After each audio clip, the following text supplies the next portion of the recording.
আম্বিয়া সকল নিয়ম পালন করে ছেলেকে কার গাড়ির কাছে নিয়ে এলো। সাথে জাহিদ মালিথা আছেন, জাকির মালিথা, জাহিদ মালিথা, জাকিয়া, আম্বিয়া, আজমেরি সকলে তুহিনকে গাড়িতে বসালো। বরের গাড়ির সাথে যাবে তুষার, বৃষ্টি, কুয়াশা। ওরা গিয়ে তুহিনের সাথে বসে পড়ল। তুষার সামনে, কুয়াশা আর বৃষ্টি তুহিনের সাথে ভেতরে। জাকির মালিথা সহ আরও কিছু মুরব্বী এক কারে উঠলেন। শিশির হিমেলকে বাইকে নিল, নিহার শশীকে নিল, রিজভি স্মৃতিকে নিল, অয়ন অনিকে নিল, আর বাকিরা যার যার বাইক আছে সে বাইক নিয়েছে এবং বাকিরা 3টা মাইক্রোতে উঠল। বাইক থাকতে কেউ মাইক্রো কিংবা কারে উঠার জন্য পাড়াপাড়ি করে না। সবশেষে বিদায় নিয়ে বরযাত্রীরা কনের বাড়ির উদ্দেশ্যে রওনা দিল। ইয়াসমিনকে সাজানোর জন্য ও বাড়ি থেকে পার্লারে লোক পাঠিয়েছে, সাথে ঈশা সহ আরও কিছু মেয়ে সাজলো। ইয়াসমিনকে বউ বেশে অপূর্ব অপ্সরা লাগছে। পরনে খয়েরি এবং গোল্ডেন কালারের কম্বিনেশনে ভারী কাতান শাড়ি, ভারী পাথরের জুয়েলারি, ভারী মেকআপ। বিয়ের সাজ ঠিক যেমনভাবে গর্জিয়াস লাগে তেমনি সাজানো হয়েছে। এরই মাঝে বরযাত্রী চলে এলো। কার, মাইক্রো, বাইকগুলো সাই সাই করে সে হর্ন বাজিয়ে থামলো কনে বাড়ির সামনে। গাড়ি থামতেই সকলের মুখে এক বাণী উঠল, বর এসে গেছে, বরযাত্রী চলে এসেছে। সকলে বর দেখার জন্য দৌড়াদৌড়ি শুরু করে দিল। এই নতুন বর দেখার বউ দেখা রিচুয়ালটা শহর বা গ্রাম সবখানে যেন একরকম আমেজ এবং আনন্দ দেয়। বর এসে গেছে শুনে ইয়াসমিনের ঘর এতক্ষণ ভর্তি ছিল, এখন পুরো ফাঁকা হয়ে গেল। বেচারি বিয়ের কনেকে একা রেখে সকলে বর দেখতে ছুটল। এদিকে ইয়াসমিন লজ্জায় রঙিন হচ্ছে। যে ছেলেটা এতদিন ফুফাতো ভাই ছিল আজ থেকে তার স্বামী হবে, লজ্জা তো লাগবেই। যতই আগে থেকে বিয়ে ঠিক থাকুক, তারা কখনো একসাথে নিজেদের মতো করে ঘুরতে যাওয়া বা সময় কাটানো কখনো করে না, কারণ আমিনুল হকের কড়া নিষেধাজ্ঞা ছিল এসবে। আমিনুল হক যতই শহরের বাসিন্দা হোক না কেন, এসব দিক দিয়ে খুবই কঠিন। মেয়েদের তিনি সম্পূর্ণ সুশীলভাবেই বড় করার চেষ্টা করেছেন। বর নামানোর জন্য ইয়াসমিনের নানা এলেন। তিনি নাচ জামাইকে নামানোর জন্য গাড়ির কাছে গেলে তার হাতে স্বর্ণের চেন আংটি দেওয়া হলো। আমিনুল হক আগে থেকে এসব বলে রেখেছিলেন, তাই তুহিনকে আপাতত গলা এবং হাতে চেন আংটি পরানো হলো, কিন্তু এটা পরে খুলে রাখবে, কারণ ছেলেদের সোনা পড়তে নেই। এটা জাকির মালিথা সহ তুহিন নিজেও মানে। এরপর হাতে ঘড়ি পরিয়ে দিল। সবশেষে মিষ্টি মুখ করিয়ে বের করলেন নাচ জামাইকে। তুহিন বের হতে সকলে একে একে নেমে পড়ল। এরপর তুহিনকে নিয়ে বর বসানোর আসনের দিকে নিয়ে যাওয়া হলো। এদিকে গেটের কাছে এসে বাঁধল বিপদ, কারণ গেট ধরা হয়েছে। ধরেছে কুয়াশারা। কুয়াশাদের সাথে ঈশা এবং আরও কিছু কাজিন আছে। বৃষ্টি ইয়াসমিনের কাছে চলে গেছে। কুয়াশাকে গেট ধরতে দেখে শিশির ভ্রু কুচকে তাকালো, প্রশ্ন করলো, তুই নামলি কখন আর এখানে এলি কখন? সব থেকে বড় কথা, তুই গেট ধরেছিস কেন? কারণ আমি এখন থেকে বরযাত্রী ফেরত যাবার আগ পর্যন্ত মেয়ে পক্ষ তাই গেট ধরেছি। শুধু গেট না, মেয়ে পক্ষের সব কাজে এখন আমাকে পাবা। বলেই ভাব নিয়ে চুল এবং মাথা ঝাঁকালো কুয়াশা। শিশিরের ভ্রু আরও কুঞ্চিত হলো, বলল, ফকিন্নি, সব তো টাকা নেবার ধান্দা। সর, গেট ছাড়, ভেতরে যেতে দে। 1 টাকাও পাবি না। দেখো, তুমি মুখ বন্ধ রাখো, এখানে কথা হবে আমার আর ভাইয়ার। আর গেট তো টাকা না দিলে ছাড়া হবে না, সো তুমি চুপ থাকো। ঈশার সামনের টেবিলে ইশারা করে তুহিনকে বলল, ভাইয়া এখান থেকে যে কোনো একটা শরবত নিয়ে খান। তা শুনে নিহার বলল, এবার এই শরবতে কি মিশিয়েছিস? কি মেশাবো? কিছুই মেশাইনি, খেয়ে চেক করে দেখো। আমরা পাগল না তোদের মতো এক একটা করে বদের হাড্ডির কথা বিশ্বাস করব? আর কুয়াশা বলল, তোমাকে বিশ্বাস করতে বলছে না লোকে, তুমি বর না, তাই চুপ থাকো। বলেই তুহিনকে বলল, ভাইয়া এটা নিয়ম, এখান থেকে একটা গ্লাস নিয়ে খাও। তুহিন তা শুনে একটা গ্লাস তুলে নিল। তুহিন গ্লাস হাতে নেবার সাথে সাথে শিশির সেই গ্লাসে তর্জনী আঙ্গুল ডুবিয়ে আবারও তৎক্ষণাৎ সেটা মুখে পুরে জিব্বাতে নিয়ে টেস্ট করলো। টেস্ট করে দেখলো ওটা স্বাদ তেতো। মেয়েরা সবাই হেসে ফেললো জোরে করে। শিশির রেগে বোম ধমকে বলল, এই বেয়াদব মেয়েগুলো, নিম পাতার রস এনেছিস? তুহিন শুনে বলল, এটা আমাকে খাওয়াচ্ছিলি তোরা? আরে ভাইয়া কুল, এটা ওই বুনল যে আগে খাবে, এটা আমরা সকলেই জানতাম। ওর তো সবকিছুতে বাগড়া দেবার অভ্যাস, সব কিছুতে আগে থাকে। দেখো, আমাদের অনুমানটা ঠিক হলো।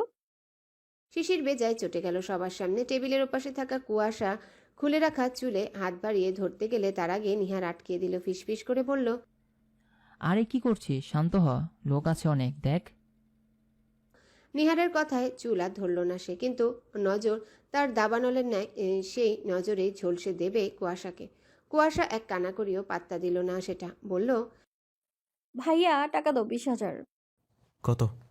শিশিরের অতি আশ্চর্যায়িত শব্দ করে নিহার সহ প্রায়জনই হা হয়ে গেছে। কুয়াশা বিরক্ত হয়ে বলল, কানে কম শোনো? বললাম তো 20,000। জীবনে একসাথে 20,000 টাকা দেখছিস?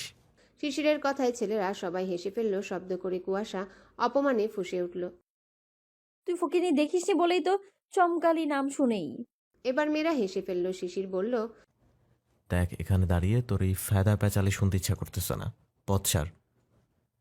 ধরে রাখতে চাইছে কে তোমাদের? টাকা দাও, প্রবেশ করো, সোজা হিসেব। ওদের দুজনের হাড্ডাহাড্ডি লড়াই। এবার তুষার বলল, আরে থাম তো, অনেক হয়েছে, আর ঝগড়া করতে হবে না। কুসু, 10,000-এ আয়। অতটা দিতে পারবো না। আচ্ছা দাও। ভাইয়া 1 টাকাও দেবে না বলে দিলাম। এরা বরযাত্রে আপ্যায়ন না করে নিম পাতার শরবত খাইয়াছে। তুমি ইচ্ছে করে খেয়েছো। শিশির তা শুনে বেজায় চটে গেল, কিন্তু কথা বলল না। টাকা পেয়ে মেয়েরা হৈ হৈ করে আনন্দ করল। তারপর কুয়াশা শিশিরকে একটা মুখ ঝামটা দিয়ে চলে গেল। বরযাত্রী সকলে বসে নাস্তা পানি করলো। এমন সময় জাকির মালিথা বিয়ে পড়ানোর কথা বললেন। সকলে সম্মতি দিয়ে বিয়ে পড়ানোর কাজ শুরু করলেন। কিছুক্ষণের মাঝে বর কনের বিয়ে পড়ানো সম্পূর্ণ হলে সকলে আলহামদুলিল্লাহ পড়ল। বিয়ে পড়ানো পর খাবার আয়োজন শুরু হলো। বরযাত্রীদের সকলকে খেতে দেওয়া হলো। তুহিনের সাথে বসলো শিশির, নিহার, হিমেল, অয়ন, রিজভি। এরা বরকে ঘিরে বসলো। বরের প্লেটে অনেক বড় এবং অনেক স্পেশালভাবে সাজানো হয়।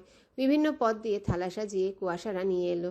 থালাতে ইয়া বড় রুই মাছের মাথা, গরুর মাংস, মুরগির মাংস, খাসির মাংস, ইলিশ মাছ, ডিম, রোস্ট, চিংড়ি মাছের মালাইকারি, পোলাও সহ আরও 6-7 রকমের ভাজি, কয়েক রকমের ভর্তা এবং আরও ছোট মাছ, বড় মাছ ভুনা করা সহ অনেক রকমভাবে রান্না করা।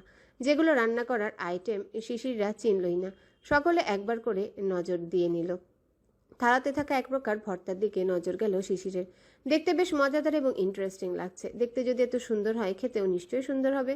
শিশির ঈশাকে জিজ্ঞাসা করল, ঈশা, এটা কি রান্নারে? আমি চিনি না, ভাবিরা রান্না করেছে, আমরা শুধু সাজিয়েছি। আসলে কথাটা মিথ্যা।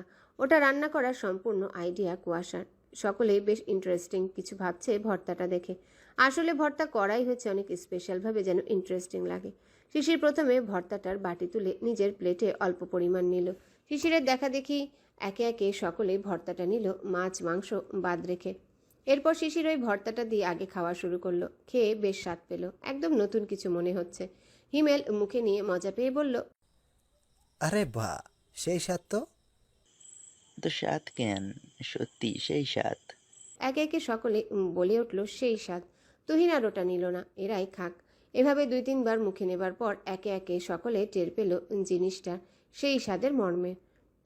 সকলে খাওয়া থামিয়ে দিল। কুয়াশারা এবার বুঝলো কাজ হয়েছে। বিশ্বজয়ের হাসি দিল সে। একে অপরের দিকে তাকিয়ে চোখে মুখে হেসে উঠল, কিন্তু মুখে প্রকাশ করল না। মিটমিটিয়ে হাসছে সব। এদিকে সেই স্বাদটা টের পাবার পর শিশির কুয়াশার দিকে অগ্নি মূর্তির ন্যায় তাকালো। আজ কুয়াশাকে ওই নজরেই ঝলসে দেবে। আস্থা আর রাখবে না আজ। কুয়াশার শেষ দিন ঘনিয়ে এসেছে। সে শিশিরের নজর বুঝলো, কিছুটা দমে গেল বোধহয়, কিন্তু বুঝতে দিল না। আসুক না, সেও ইটের বদলে পাটকেল দিতে জানে। স্মৃতি আর ঈশা শিশিরের লাভার ন্যায় চোখ মুখের অবস্থা দেখে একসাথে বিড়বিড়ালো। কুয়াশা, তুই তো আজ গায়া।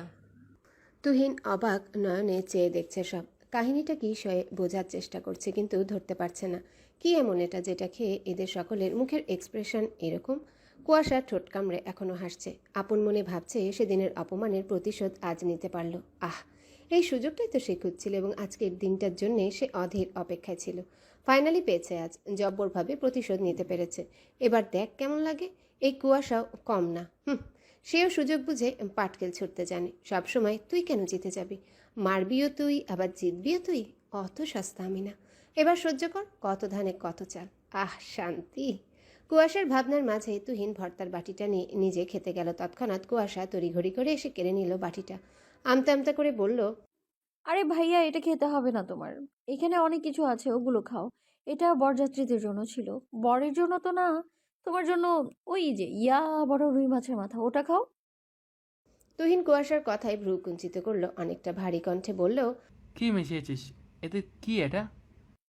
আরে ভাইয়া, কিছু মিশায়নি, ট্রাস্ট মি, এটা ভর্তা। সে তো আমিও দেখেছি, কিন্তু এমন রিয়াকশন আছে কেন? কাট। কুয়াশা শিশিরদের দিকে তাকালো। চোখ মুখ সবার লাল হয়ে এসেছে। মেয়ে হলে বোধহয় এতক্ষণে হাত পা ছুঁড়ে কান্না জুড়ে দিত। কুয়াশা সহ সকলে মিটিমিটি হাসলো আবার।